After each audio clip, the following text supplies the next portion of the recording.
Welcome back to the Stephen A. Smith Show. Before I get on out of here, I had to talk about a story that's very, very important. And albeit indirectly, Stephen A. Smith just dropped a reality bomb that has the whole WNBA running for cover and completely upends everything we believe to be true about the future of women's basketball, so you might want to settle in for this one. We were all aware of the elevated level of stress. We were aware of the division of the changing rooms. However, no one anticipated that the Players Association, believing they had the upper hand over the league owners, would practically blow up their own contract thus early. The worst aspect, though, is what everyone has been muttering about but hasn't yet spoken aloud. Stephen A. is criticizing the league for more than just their timing and greed. In a sense, he's verifying that Caitlin Clark has already initiated contact. It's not a public letter shared on social media, nor is it a news conference. But without a doubt, Clark has basically quit the drama, and everyone who believed they could intimidate the Golden Goose and still get paid is going to suffer dire consequences. Since this is the domino that set off the entire chain reaction, let's get right to the crash out. The WNBA Players Association formally chose to leave their collective bargaining agreement 2 years ahead of schedule. They simply tore up their contract. They observed the crowded venues, the private planes that were at last being chartered, and the TV ratings that were breaking records every night. They also concluded that it was time to demand a significant pay increase. They want a piece of the pie, and they want it now. That makes sense on paper, given the league's exponential growth. However, Stephen A. Smith highlights their grand plan's one obvious, catastrophic flaw. They are asking a company that has only been profitable for 5 minutes to pay them a lot.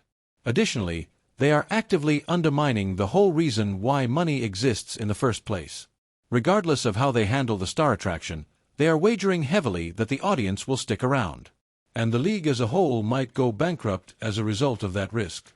Caitlin Clark made a gesture that was more powerful than any picket sign or irate tweet could ever dream to be while the union was busy ranting about demands and equity. The unparalleled league was rejected by her. For those who are unaware, Breanna Stewart and Nafisa Keir launched the new, ostentatious 3-on-3 league called Unrivaled. The same veterans who have been battling against Clark have, in some ways, continued to ignore her throughout the entire year. They reportedly offered her the red carpet treatment, equity in the league, and over $1 million for just a few weeks of work. Since WNBA players traditionally have to play year-round in order to pay their mortgages, they thought she would jump at the chance, but Clark declined. This is her tacit resignation, according to Stephen A. She abandoned their ecosystem, their money, and their league. Instead of giving them the power of her name, she decided to play golf, take a break, and move away from the commotion. It conveys the idea that, I don't need you, but you definitely needed me. At this point, Stephen A. Smith truly lost his mind in the best way imaginable, using music, to analyze the situation with a brutal honesty that the WNBA establishment detests. He refers to it as the ultimate bag fumble. In a vacuum, the union and veterans' demands for equity and revenue sharing are quite reasonable. However, you can't demand a portion of Caitlin Clark's earnings while allowing players to ignore her influence in the media and harass her on the court. Throughout the season, we have witnessed the side eyes, hard fouls, music, exclusion from Olympic rosters, and persistent media shading. According to SAS, their jealousy is making them oblivious to the realities of business. While attempting to prepare the goose for dinner, they are attempting to squeeze the golden goose for golden eggs. It is not possible to have it both ways. Additionally, by choosing to opt out of the CBA now, they are placing a wager that Clark will simply remain and endure the heat indefinitely, supporting their salaries while treating her like an outsider. Let's examine the figures. Because, despite the emotions in the locker room, they don't lie. The typical WNBA player requires this CBA raise in order to survive and lead a pleasant life without having to travel abroad to play in hazardous or taxing environments. Caitlin Clark doesn't. Her WNBA pay is essentially pocket change because of her enormous Nike contract, which is reported to be worth close to $30 million, as well as significant endorsements from Wilson, Gatorade, State Farm, and other companies. It represents less than 1% of her yearly earnings. Stephen A. Smith vehemently emphasized this issue. The only player in the league who can leave tomorrow and still be wealthy for the rest of her life is Clark. The only person with real leverage is the newbie they have been hazing, But the union is storming out and making demands as though they had control over the entire ecosystem. The players are not compensated if the league locks out. But while she works on her putting stroke, Clark will continue to cash checks from Nike. This tirade exposes more than just the players. The leadership of the league is also being called into question. Stephen A. reiterated remarks that the current leadership's handling of this transition is the worst in the world. Why? Because they permitted a hostile workplace to develop around their most valuable employee. Every other company in the world safeguards their rainmaker. You ensure that a salesman who generates 80% of your business is content, protected, and supported. Instead, when the conversation became poisonous, the WNBA leadership did nothing but watch and allow the jealousy tales run amok. Their biggest star is separating herself from the other members of the league's inner circle, and they are currently engaged in a labor war with the union. It's a management nightmare, and the executives will have to explain to the NBA Board of Governors why they lost a $1 billion chance because they were too scared to urge the veterans to calm down if the league closes due to a lockout or a strike. A warning shot across the bow of the entire sport, Stephen A. Smith's final take was foreboding. "We are getting close to a breaking point where quiet turns into a departure," he cautioned. Clark won't be the one suffering or pleading for a deal if there are union strikes and the games are suspended. She plans to pursue a career in broadcasting. She will only participate in exhibition games abroad for millions of dollars. Alternatively, she might simply develop her brand on her own. If the toxicity continues, the resignation from the WNBA may become formal. Thinking they were driving a tank, the players opted out in a game of chicken with the league owners, but they were unaware that the league was being driven by an automobile. Saying no to Unrivaled is Caitlin Clark's way of pressing the eject button. We must examine the history of disrespect that brought us to this point in order to fully comprehend the scope of this crash out. It took time for this to occur. Before Clark had played a single minute as a professional, it began. Do you recall the remarks made by legendary figures like Cheryl Swoops and Diana Taurasi? The cautions that she wouldn't rule and that reality was approaching. That established the mood. Every veteran felt deputized to humble the newcomer in this setting. And they made an effort. They gave her a blitz. She was polluted by them. They were 94 feet away from her. In spite of all of that, she led a lottery team to the playoffs and smashed both the rookie scoring and assist records. Stephen A. notes that rather than commemorating this, the union and the veterans intensified their efforts to create this narrative. You don't overlook the individual who ultimately turned the lights on for the rest of the world to see, even though it's true that the league stood on the shoulders of giants. The union is now attempting to profit off the publicity Clark brought by opting out of the CBA, but they won't acknowledge that she was the one who brought it. Both fans and business experts find this degree of cognitive dissonance perplexing. Additionally, there is the incomparable element that cannot be emphasized. This league was meant to serve as a link. Stewart and Collier started it so that WNBA players may remain in the United States during the off-season and earn real money. The secret to their television deal was getting Clark. There were rumors that major networks were holding off on making a substantial broadcast package until they saw if Clark signed. Clark did more than just conserve energy by declining. She probably cost her competitors millions of dollars in lost sales. Their wallets are the target of this passive-aggressive attack.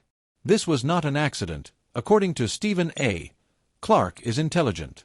She is aware of her worth and understands that by refusing to participate, she demonstrates just how important she is. If Unrivaled finds it difficult to attract viewers without her, that confirms what SAS has been claiming.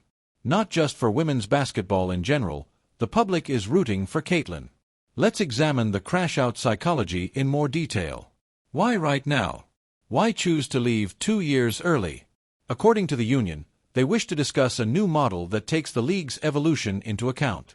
They desire better travel conditions, greater pay, and better pension benefits. All of these objectives are admirable, but the timing indicates that they think the leverage will never be greater than it is now.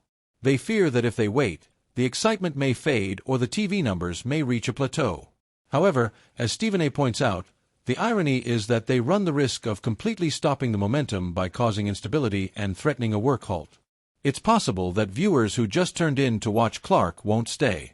The casual fans will switch back to the NBA or NFL and may not return if the league enters a lockout or if the 2026 season is postponed or canceled due to avaricious negotiations. Inside a paper house, the union is toying with fire. The racial dynamics and media coverage that have stoked this fire were also discussed by Stephen A. Smith. He has been outspoken about how the media has portrayed Clark in contrast to celebrities like Wilson. Although he stresses that business is business, he admits that race has an impact on marketing. What sells is what you market. To save the NBA, they promoted Magic Johnson and Larry Bird. Whether it was fair to the other players didn't concern them. They were concerned about maintaining the lights. Claims that although the WNBA is in its Magic and Bird phase, the players are behaving as though they belong to a socialist commune where everyone should be treated equally, regardless of who is selling the music tickets. The wedge is being driven by this participation trophy attitude regarding media attention. On the road, Clark sells out arenas. Attendance at the Fever was higher. Statistics compared to the Las Vegas Aces, the consecutive music champions. It's a reality of statistics. The union alienates the corporate partners who are financing their raises when they disregard that fact in favor of equal outcomes. We also need to discuss the resignation from the standpoint of mental health. By the end of the season, Caitlin Clark appeared worn out, emotionally as well as physically. It wears her out to be constantly watched, have her teammates read her lips, and have her body language analyzed. Her retreating is a preservation strategy, according to Stephen A. She anticipates the crash out. She witnesses the union honing their tools in preparation for a labor dispute. And she is making the decision to leave the music blast zone. She is detoxifying from the toxicity of the WNBA circle by remaining in Iowa, playing golf, and spending time with her fiancé and family.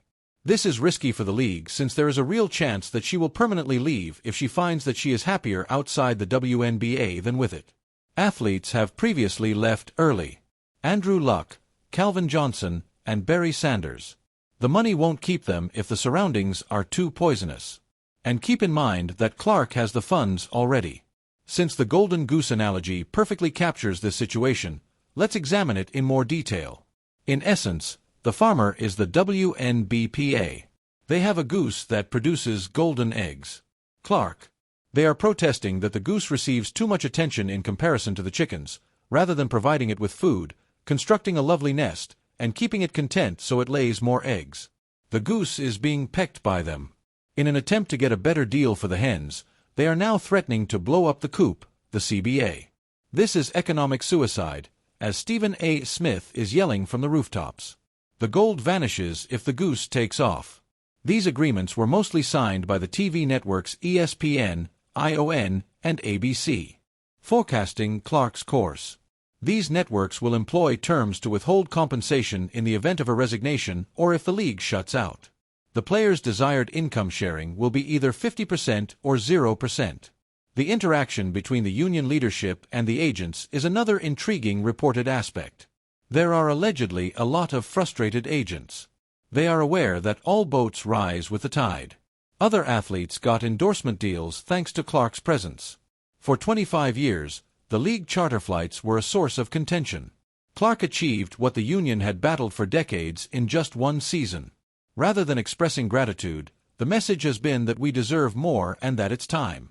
Stephen A. notes that there is a lack of thankfulness. The veterans are angry that Clark didn't have to endure the same suffering since they believe they endured so she could fly. However, that is how progress works. In order for the settlers to prosper, the pioneers endure. A 22-year-old girl from Iowa is the target of the veterans' rage at history. What comes next? The billion-dollar question is that. Over the course of the upcoming season, the deadline for the new CBA discussions will approach. The possibility of a strike will loom over every game and press conference. According to Stephen A., if games are missed, the media will turn against the union. The general public supports Clark. The ratings attest to this. The sales of jerseys attest to this. The public sympathy will probably be low if the WNBPA attempts to portray themselves as victims while requesting millions, particularly if the storyline is that they forced the world's most popular player out of the sport. Clark with her checkmate is an unmatched card. She has demonstrated that she can continue to be relevant for months without playing basketball. Do the other players feel the same way? Do the other players have State Farm commercials playing during the Super Bowl if the league ends? No. The court is necessary for them. The court is Clark. On the international scene, we also need to address the Caitlin Clark impact. Rumor has it that European teams are planning enormous offers to have her play a few exhibition games, offers that would surpass WNBA pay. Clark might embark on a global tour if the WNBA faces a lockout. Imagine the Caitlin Clark Global Tour selling out arenas in Shanghai, Tokyo, Paris, and London. In a single month, she would earn more money than the whole WNBA payroll. Unaware that globalization offers Clark a way out, the union is collapsing. She may play basketball without the WNBA. The WNBA is just the most practical choice. However, she has the passport and the star power to take her talents somewhere if it becomes too inconvenient. Stephen A. alluded to this by pointing out that she is now more than simply an American basketball player, she is a global icon. The details are interesting, so let's go back to the unparalleled rejection. Stewart and Keir, the league's founders, attempted to maintain their composure by claiming that while they have many stars, they don't have the